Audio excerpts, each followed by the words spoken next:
Okay, today we're going over 10-5, solve quadratic equations by completing the square on page 260 in your orange algebra book. The one objective here, super complex, is to solve quadratic equations by completing the square. Okay? So, our standard form for a quadratic equation is ax squared plus bx plus c equals 0, where a does not equal 0. The first example we're going to do today is 4x squared plus 40x minus 300 equals 0. Okay, so when we're doing this, this is what we're going to do first. The first thing I want to do is I want to get my a, or my 4 over here that's connected to my x squared, down to a 1. So right now it's 4, so I'm going to divide the entire equation on both sides by 4. Both of these by 4. Okay? So now that gives me x squared plus 10x minus 75 equals 0. Okay, our next step here is to get our c on the right side of the equation. So I'm going to move this bad boy over here. Okay? So our simple math laws and properties, I'm going to add 75 to both sides. Actually, this is a different color.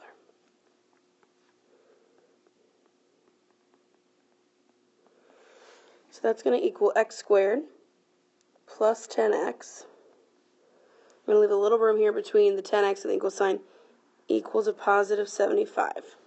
All right? The next step here gets a little tricky, but it's not hard to do. It's just hard to remember to do it. So your next step is to divide your b in half and square it. So my b right here is 10. My goal here is I'm trying to make a perfect square trinomial. Okay, that's my goal. So when I divide 10 by 2, I'm going to get a positive 5, right? Okay? So after you divide your b by 2 and you get your answer, then you're going to square that answer. So 5 squared is going to be 25, positive. Okay? So now you should have x squared plus 10x plus 25 equals 75. Now remember, I added 25 to this side, to my left side, so I also have to add 25 to my right side. So I have x squared plus 10x plus 25 equals 100. Okay? So now if you look at x squared plus 10x plus 25, you should notice that if you factor that, it's going to look like this. Let's do x plus 5 times x plus 5, which really equals x plus 5 squared.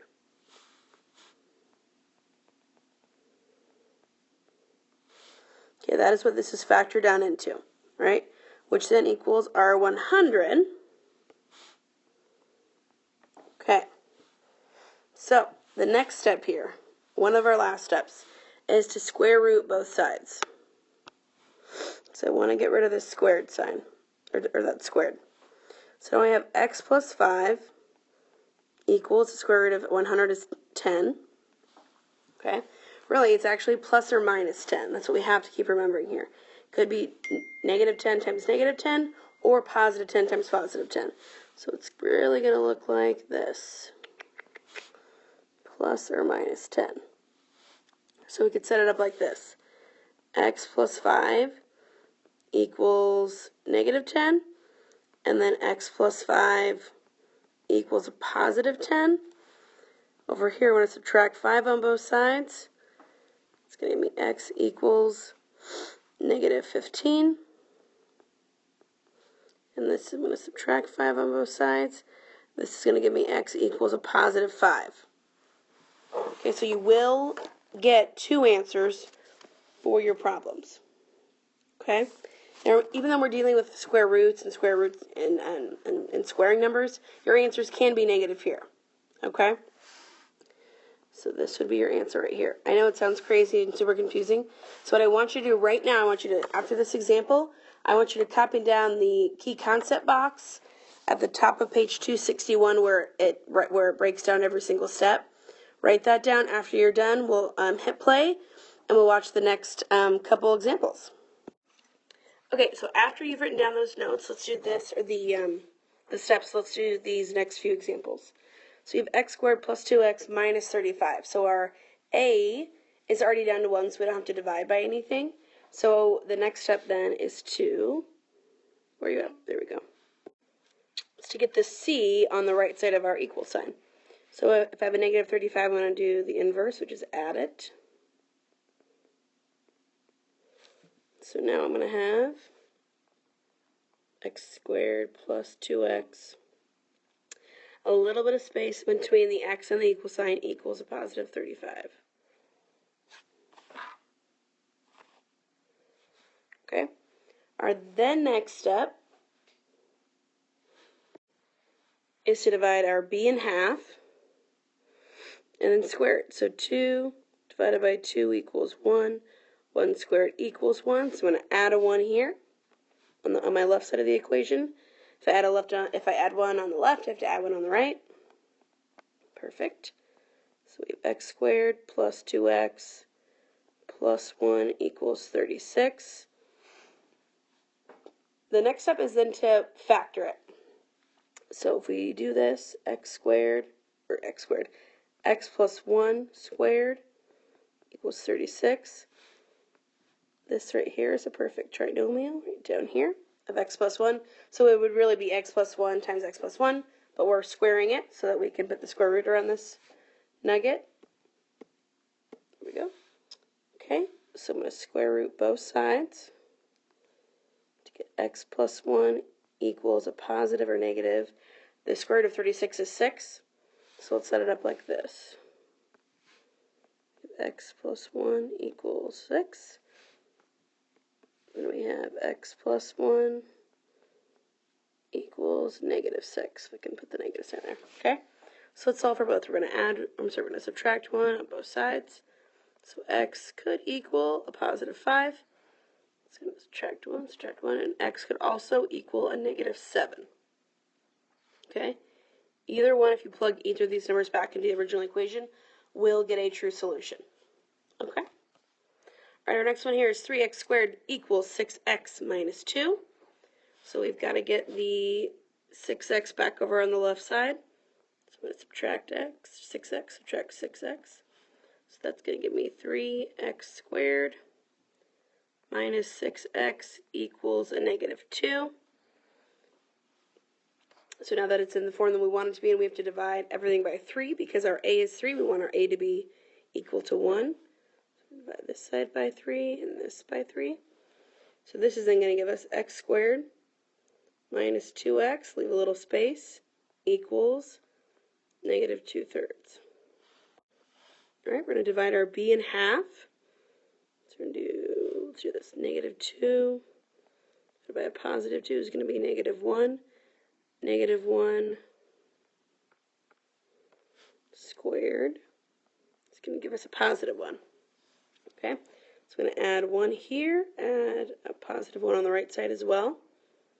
So now we're going to get x squared minus 2x plus 1 equals negative 2/3 plus 1 is going to give us a positive 1/3.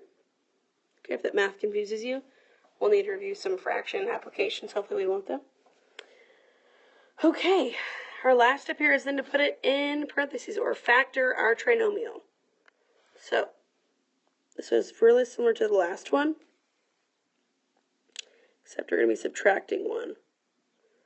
So when you factor this trinomial, it's going to be x minus 1 squared equals 1/3. Okay? We are going to purple. We're going to square root both sides. So now we're going to have x plus 1 equals the square root of 1/3, which is going to look like this. Square root of 3 over 3. Okay? So we're going to have this one. Let's put a negative sign there. We're also going to have x plus 1 equals a positive square root of 3 over 3. Okay? So this we're going to subtract 1 on both sides. Subtract 1. So x could possibly be x equals -1. Oh my gosh, I did that wrong. Whoopsie, whoopsie. We're not adding 1, we are subtracting 1. I thought I did that wrong. Here we go. -1, -1. So, we could get x equals 1 minus square root of 3 over 3, or x equals 1 plus the square root of 3 over 3. And that is your answer right over here. Okay. We have 2 more to do. Actually, just 1 more, actually. This is our last one that we're going to do.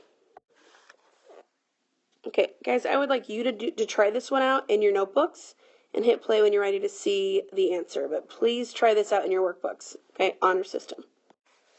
Alrighty, so your answer should be x plus 3 equals a positive or negative 2 square root 6. So it really would look like this. Let me show you this. X equals -3 minus square root 6. Then x equals -3 plus 2 square root 6. All right? Okay, so that's it. So please make sure you're doing all these examples. We'll do we'll do an activity in class tomorrow, or an activity in class the next time I see you, and then the workbook. All right, so make sure to get all these down and to copy down all the notes that are in the textbook. Okay, I'll see you next time. Bye, guys.